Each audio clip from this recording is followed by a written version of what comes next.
Pembacaan Alkitab 1 tahun, hari ke-139, Ester pasal 4-6.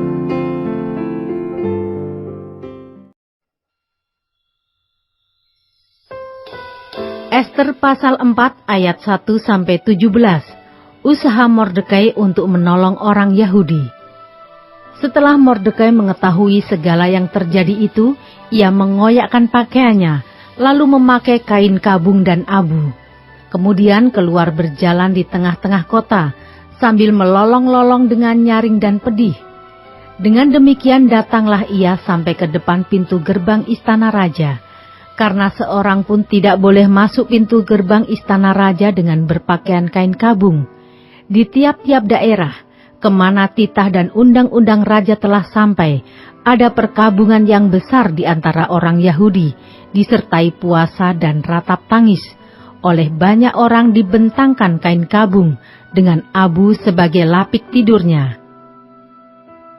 Ketika dayang-dayang dan sida-sida Ester memberitahukan hal itu kepadanya, maka sangatlah risau hati sang ratu. Lalu dikirimkannyalah pakaian, supaya dipakaikan kepada Mordekai, dan supaya ditanggalkan kain kabungnya daripadanya, tetapi tidak diterimanya.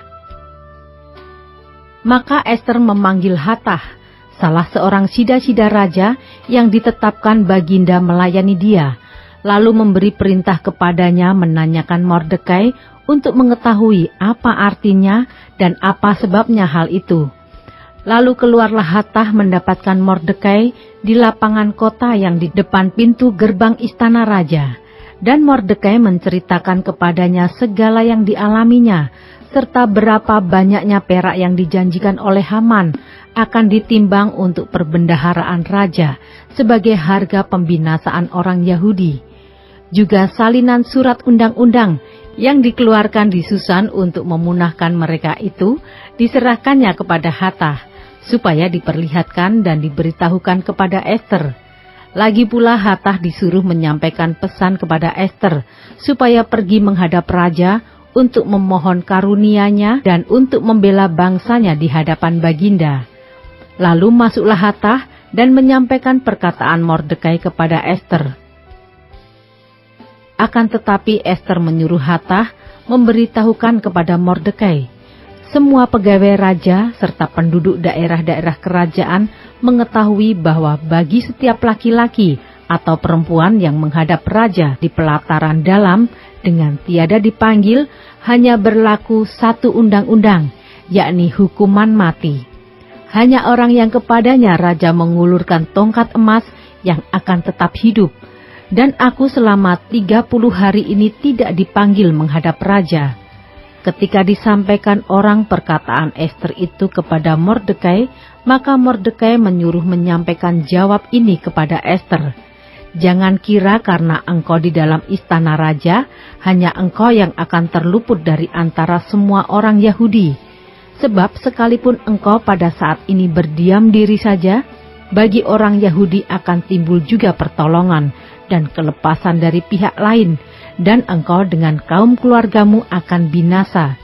Siapa tahu, mungkin justru untuk saat yang seperti ini engkau beroleh kedudukan sebagai ratu. Maka Ester menyuruh menyampaikan jawab ini kepada Mordekai. Pergilah, kumpulkanlah semua orang Yahudi yang terdapat di Susan, dan berpuasalah untuk aku.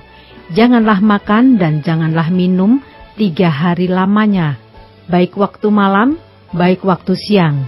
Aku serta dayang-dayangku pun akan berpuasa demikian, dan kemudian aku akan masuk menghadap raja.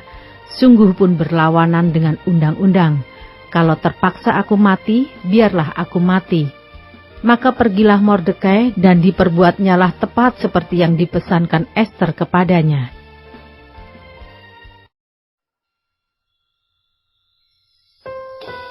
Ester pasal 5 ayat 1-8. Ester menghadap raja.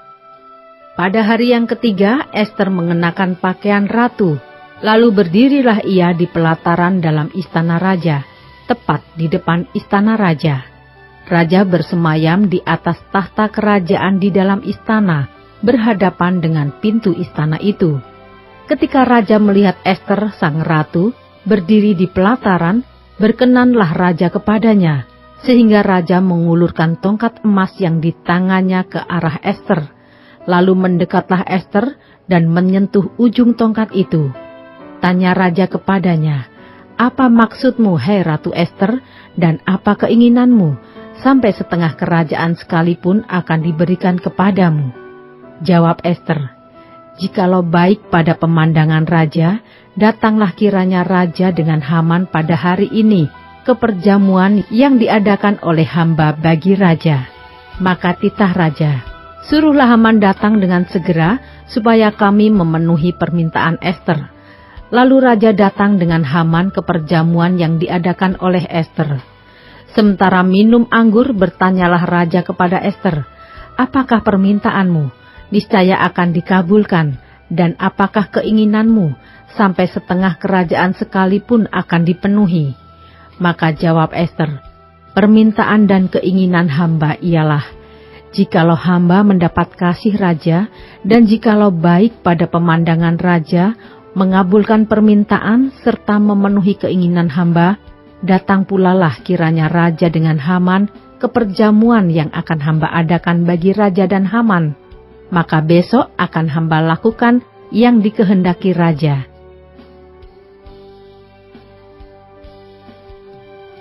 Ayat 9-14, Haman menyuruh mendirikan tiang penyulaan untuk Mordekai.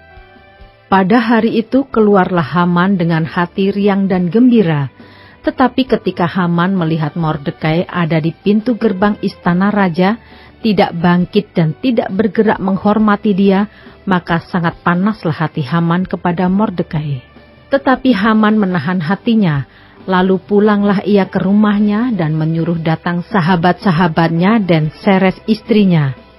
Maka Haman menceritakan kepada mereka itu besarnya kekayaannya, banyaknya anaknya laki-laki, dan segala kebesaran yang diberikan raja kepadanya, serta kenaikan pangkatnya di atas para pembesar dan pegawai raja. Lagi kata Haman, "Tambahan pula, tiada seorang pun diminta oleh Ester, sang ratu, untuk datang bersama-sama dengan raja ke perjamuan yang diadakannya, kecuali aku. Dan untuk besok pun aku diundangnya bersama-sama dengan raja. Akan tetapi semuanya itu tidak berguna bagiku, selama aku masih melihat si Mordekai, si Yahudi itu, duduk di pintu gerbang istana raja." Lalu kata Zeres istrinya dan semua sahabatnya kepadanya, "Suruhlah orang membuat tiang yang tingginya 50 hasta, dan persembahkanlah besok pagi kepada raja, supaya Mordekai disulakan orang pada tiang itu. Kemudian dapatlah engkau dengan bersukacita pergi bersama-sama dengan raja ke perjamuan itu." Hal itu dipandang baik oleh Haman, lalu ia menyuruh membuat tiang itu.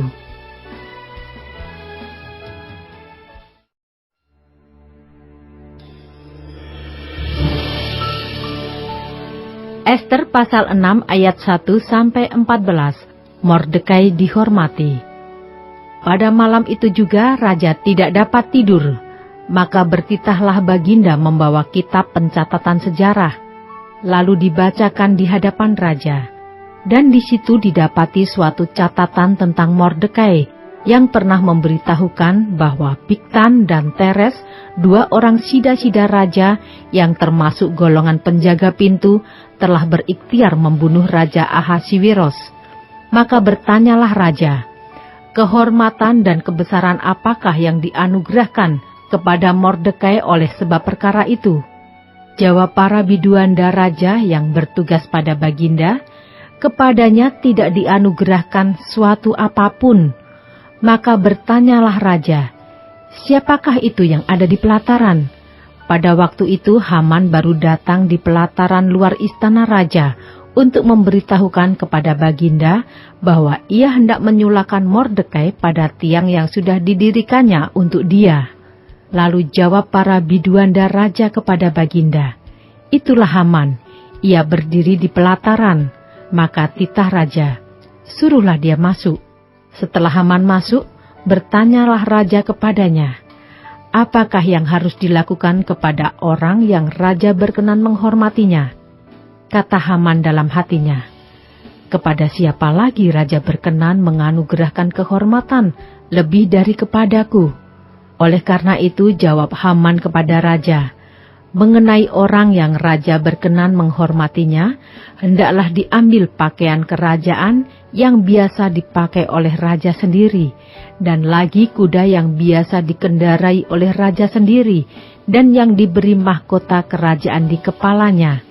Dan hendaklah diserahkan pakaian dan kuda itu ke tangan seorang dari antara para pembesar raja, orang-orang bangsawan. Lalu hendaklah pakaian itu dikenakan kepada orang yang raja berkenan menghormatinya. Kemudian hendaklah ia diarak dengan mengendarai kuda itu melalui lapangan kota, sedang orang berseru-seru di depannya. Beginilah dilakukan kepada orang yang raja berkenan menghormatinya. Maka titah raja kepada Haman, segera ambillah pakaian dan kuda itu, seperti yang kau katakan itu, dan lakukanlah demikian kepada Mordekai, orang Yahudi yang duduk di pintu gerbang istana. Sepatah kata pun janganlah kau lalaikan daripada segala yang kau katakan itu. Lalu Haman mengambil pakaian dan kuda itu, dan dikenakannya pakaian itu kepada Mordekai.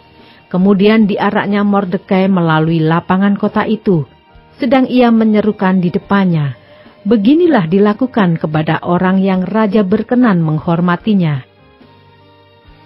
Kemudian kembalilah Mordekai ke pintu gerbang istana raja, tetapi Haman bergesa-gesa pulang ke rumahnya dengan sedih hatinya dan berselubung kepalanya.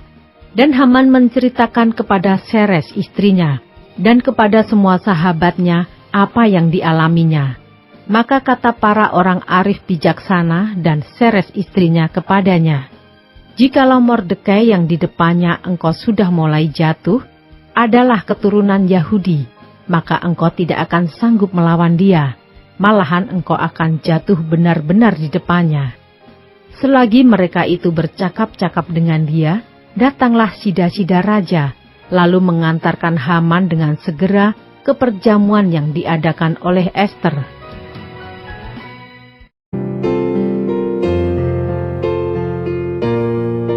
Demikianlah pembacaan Alkitab 1 tahun di hari ke-139. Yang berbahagia ialah mereka yang mendengarkan firman Allah dan yang memeliharanya.